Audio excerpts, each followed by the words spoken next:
Our next act is a lovely lady who is a puppeteer with the Second City Puppet Company, and she's a conservatory grad. Ladies and gentlemen, Angèle Morgan.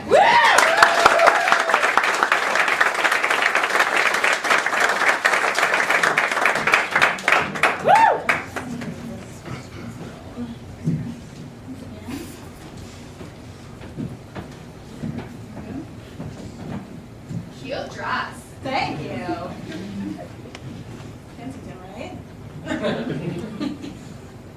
Okay. What I'm going to do is I'm going to do a performance of a very famous narrative poem. It's called Highwayman. It's pretty much the most famous narrative poem in English. It was written by Alfred Noyes, I'm not sure how to say his last name, in like the 18... Yeah, so if you know it, awesome. And if not, prepare to be delighted. And just for a little context, Highwayman was basically a robber who would rob people on the highway in around the 1700s, and so he became this very like romantic Robin Hood-esque figure. So this was the poem was written about a highwayman. The wind was a torrent of darkness among the gusty trees. The moon was a ghostly galleon tossed upon cloudy seas. The road was a ribbon of moonlight over the purple moor when the highwayman came riding. Riding, riding, the highwayman came riding up to the old inn door. He'd a French cocked hat on his forehead, a bunch of lace at his chin, a coat of the claret velvet, and breeches of brown doeskin. They fitted with never a wrinkle, his boots were up to the thigh, and he rode with a jeweled twinkle, his pistol butt to twinkle, his rapier hilt to twinkle, under the jeweled sky. Over the cobbles he clattered, and clashed in the dark inn yard. He tapped his whip on the shutters, but all was locked and barred. He whistled a tune to the window, and who should be waiting there but the landlord's black-eyed daughter, Bess, the landlord's daughter, plaiting a dark red love knot into her long black hair. Dark in the dark old inn-yard, a stable wicket creaked, and Tim the ostler listened. His face was white and peaked. His eyes were hollows of madness, his hair like moldy hay. But he loved the landlord's daughter, the landlord's red-lipped daughter. Dumb as a dog he listened, and he heard the robbers say, "One kiss, my bonny sweetheart, I'm after a prize tonight, but I'll return with the yellow gold before the morning light.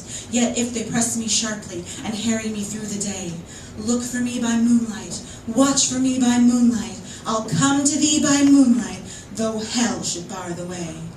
He stood upright in the stirrups, he scarce could reach her hand, as she loosened her hair in the casement, his face burned like a brand, as the black cascade of perfume came tumbling over his breast, and he kissed its waves in the moonlight, oh sweet black waves in the moonlight. Then he tugged at his reins in the moonlight, and galloped away to the west. He did not come in the morning, he did not come at noon. Then out of the tawny sunset, before the rise of the moon, when the road is a gypsy's ribbon, looping over the moor, a redcoat troop came marching. Marching, marching, King George's men came marching up to the old inn door. They said no word to the landlord, they drank his ale instead. They gagged his daughter and bound her to the foot of her narrow bed. Two of them knelt at her casement, with muskets at their side. There was hell at every window, and death at one dark window, for Bess could see through the casement the road that he would ride. They bound her up to attention, with many a sniggering jest. They bound a musket beside her, with the barrel beneath her breast. Now keep good watch, and they kissed her, and she heard the dead man say, "Look for me by moonlight, watch for me by moonlight, I'll come to thee by moonlight, though hell should bar the way." She twisted her hands behind her, but all the knots held good. She writhed her hands till her fingers were wet with sweat and blood. They stretched and strained in the darkness. The hours crawled by like years, till now in the stroke of midnight, cold in the stroke of midnight, the tip of one finger touched it. The trigger, at least, was hers. The tip of one finger touched it. She strove no more for the rest. Up she stood to attention, with the barrel beneath her breast. She would not risk their hearing, she would not strive again, for the road lay bare in the moonlight, cold and bare in the moonlight, and the blood of her veins in the moonlight throbbed to her love's refrain. Clop, clop, clop, clop, had they heard it? The horse hoofs ringing clear? Clop, clop, clop, clop, in the distance, were they deaf that they did not hear?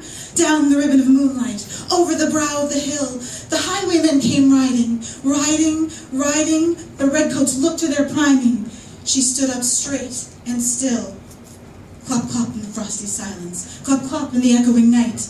Nearer he came, and nearer. Her face burned like a light. Her eyes grew wide for a moment. She took one last deep breath. Then her finger moved in the moonlight. Her musket shattered the moonlight, shattered her breast in the moonlight, and warned him with her death. Back he spurred to the west. He did not know who stood, bowed with her head over the musket, drenched in her own red blood. Not till the dawn he heard it. His face grew gray to hear how Bess, the landlord's daughter, the landlord's black-eyed daughter, had watched for her love in the moonlight and died in the darkness there.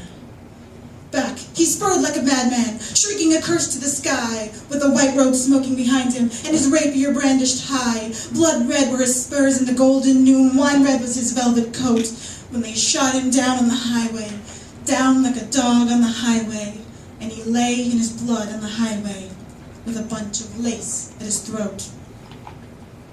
And still, of a winter's night, they say, when the wind is in the trees, when the moon is a ghostly galleon tossed upon cloudy seas, when the road is a ribbon of moonlight over the brow of the hill, a highwayman comes riding, riding, riding, a highwayman comes riding up to the old inn door. Over the cobbles he clatters and clangs in the darkening yard. He taps with his whip on the shutters, but all is locked and barred. He whistles a tune to the window, and who should be waiting there but the landlord's black-eyed daughter, Bess, the landlord's daughter, plaiting a dark red love knot into her long black hair.